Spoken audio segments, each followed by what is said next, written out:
Suhe, vzdražene in pordele oči so res neprijetna težava kar vsakega petega med nami. Težave so izrazite in če očem ne pomagamo, se lahko tudi stopnjujejo. Danes bomo zato govorili o Foglovih kapljicah s smetliko, znano rastlino za naše oči.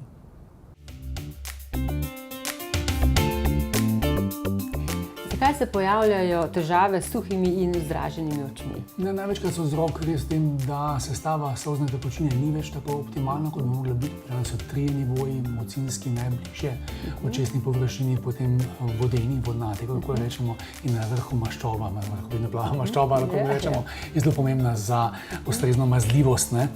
Lahko je seveda tudi očesne tekočine, solzne tekočine manj. To so dva temeljnih razlogov in seveda, če enkrat te žleze ne izločajo več dovolj maščobe, potem imamo občutek suhosti. Skratka, ta solzna tekočina ni več ustrezna in taki občutki so precej neprijetni. Kako se čutijo suhe oči? Ja, čutijo se lahko včasih tudi celo kot alergija na očeh, skratka srbenje, vzdraženost, občutek tujka v očeh. Najbolj lahko prepoznamo to s tem, da čutimo to drgnjenje vek ob površini očesa. Pri nekaterih so te simptomi bolj izraziti že in večino potem v jutranjem času, ko odpremo veke ali jih pa težko odpremo. Nekateri so tudi bolj občutljivi na svetlobo. Skratka, težave so kar izrazite, pri nekaterih pa ne gre toliko za suhost, ampak predvsem za utrujenost očesa, kajti danes zremo v ekrane razne, od teh telefonov do večjih, znatno več kot smo včasih. In kakšen učinek imajo Foglove kapljice za oči?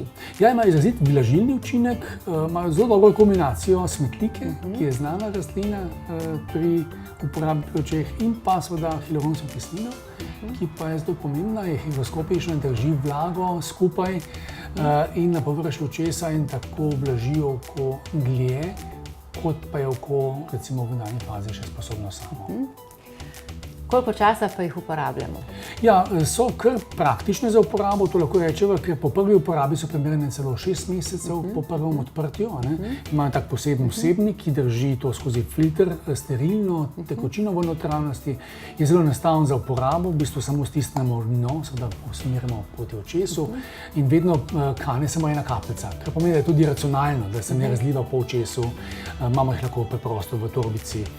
Skratka so uporabne, klasične in namenjene seveda tudi daljši uporabi, kajti težave se nam pojavljajo večkrat v letu. Kaj pa tisti, ki nosijo leče?